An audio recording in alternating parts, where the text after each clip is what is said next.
নমস্কার বন্ধুরা, আমি প্রতিমা। কুকিং উইথ প্রতিমা চ্যানেলে তোমাদের সবাইকে আবারও একবার আন্তরিকভাবে সুস্বাগতম। আশা করি বন্ধু তোমরা সবাই অনেক ভালো আছো, সুস্থ আছো। আমিও তোমাদের মতো বন্ধু পেয়ে বেশ ভালো আছি। আজকে দেখো, আমি তোমাদেরকে কুলের আচারের রেসিপিটা শেয়ার করব। এখন টক কুল বেরিয়ে গেছে, তাই আমিও আচার বানাবো, তাই ভাবলাম বন্ধুদেরকেও শেয়ার করি। দেখো, টক কুলগুলো দেখেই খেতে ইচ্ছে করছে। চলো, এতটা টক কুল আমার লাগবে না, যতটা লাগবে আমি এই বাটিটার মধ্যে বেছে বেছে নিয়ে নিচ্ছি। আমি আচারটা বানানোর জন্যে এই পাকা পাকা দেখেই বেছে নিচ্ছি। এটা অনেকটা কুল আছে, এতটা কুলের একটা আচার আমি বানাবো না। আজকে আমি এক রকমের আচার বানাবো, আমি আরও দু রকমের আচার বানাবো। আজকে যে আচারটা বানাচ্ছি তোমরা দেখো তোমাদের কেমন লাগে আমার আচার বানানোর পদ্ধতি, আমি কি কি মশলা ব্যবহার করি আচারে, সবটা তোমরা প্রথম থেকে আমার সাথে দেখো। তোমাদের সাথে কথা বলতে বলতে আমার কিন্তু এক বাটি কুল বাছা হয়ে গেছে। আর বেশি নেব না, এইটা হলেই আজকের রেসিপিটা হয়ে যাবে। চলো, এইবার কুলটাকে পরিষ্কার করে ধুয়ে নিতে হবে। এই কুলগুলোকে আমি এবার এই বাটিটার মধ্যে জল নিয়েছি, সব কুলগুলোকে একটা একটা করে বোঁখা ছাড়িয়ে এই জলের মধ্যে দিয়ে দিচ্ছি। প্রত্যেকটা কুলের কিন্তু বোঁখা ছাড়িয়ে দিতে হবে। বন্ধুরা, আমি যেভাবে আচারটা বানাই সেটাই কিন্তু তোমাদেরকে শেয়ার করছি। দেখো তোমরাও এইভাবে বানাও কি না, আর তোমরা কিভাবে বানাও সেটাও আমাকে জানিও। আমি তাহলে অবশ্যই তোমাদের বলে দেওয়াও প্রসেসে আবারও একবার বানাবো। আমার সব কুলের বোঁখা কিন্তু ছাড়ানো হয়ে গেছে। চলো এবার এটা পরিষ্কার করে ধুয়ে নিই। দেখো, আমি একটা কড়া বসিয়ে দিয়েছি, কড়াতে দিয়ে দিচ্ছি বেশ কিছুটা জল। এরপর আমি এতে দিয়ে দেবো 1 চামচ ভর্তি লবণ।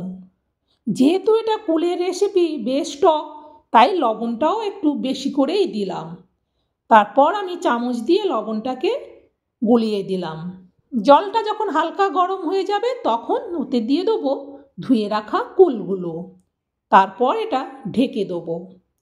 মিনিট 5 বাদে ঢাকনাটা খুলে দেখছি, দেখো কুলগুলো সব টকবক করে ফুটছে। এইভাবে যখন টকবক করে ফুটবে দেখবে সব কুলগুলো বেশ ফেটে ফেটে গেছে, তখন এটা নাবিয়ে নেব। দেখো, নাবিয়ে আমি ঝুড়ি থেকে ছেঁকে নিয়ে নিয়েছি, সবগুলো বেশ সুন্দরভাবে ফেটে গেছে। তারপর আবারও কড়া বসিয়ে দিয়ে তাতে দিয়ে দিচ্ছি সরিষার তেল। তারপর এতে আমি দিয়ে দিচ্ছি 6 পিস লঙ্কা। লঙ্কাটা একটু ভাজা ভাজা হলেই এরপর ওতে দিয়ে দেবো কালো জিরে আর গোটা জিরে। এইবার লঙ্কা, গোটা জিরে, কালো জিরে এটা সুন্দর করে ভাজতে হবে। যখন ভাজা হয়ে যাবে তখন ওতে দিয়ে দেবো অল্প একটুখানি হলুদ। তারপর এতে দেব অল্প একটুখানি জল। এরপর আমি এতে দিয়ে দেবো 300 গ্রাম গুড়। আজকের এই আচারটা আমি গুড় দিয়ে বানাবো, তাই যেহেতু গুড়টা খুব শুকনো তাই একটু জল দিলাম। জল দিয়ে এবার এটাকে ভালো করে ফোটাবো। সুন্দর করে যখন ফুটবে তখন এতে দিয়ে দেবো আবারও লবণ। আগে দিয়েছি লবণ, আবারও এতে লবণ দিলাম। এইভাবে খুন্তি দিয়ে কিন্তু নাড়তে থাকতে হবে।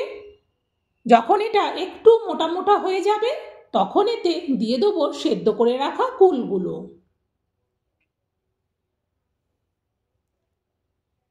এবার এটা হালকা করে নাড়বো। এবার এক্সট্রা জলটা মরতে থাকবে আর আমিও মাঝে মাঝে খুন্তি দিয়ে নাড়তে থাকবো।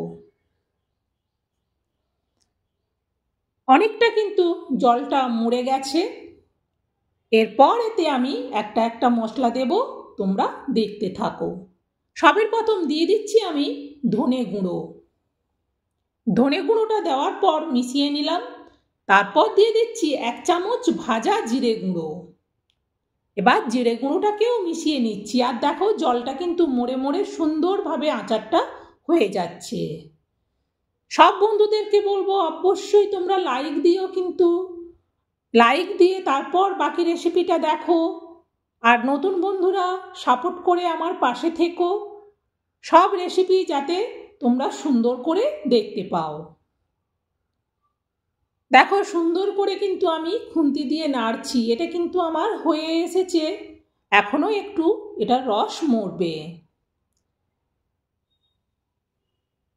বন্ধুরা আমার আচারটা কেমন হচ্ছে সেটা কিন্তু অবশ্যই কমেন্ট করবে তোমরা সবাই। নতুন পুরনো সব বন্ধুরাই প্লিজ কমেন্ট করো। এরপর আমি এতে দিয়ে দিচ্ছি ভাজা শুকনো লঙ্কার গুঁড়ো 1 চামচ।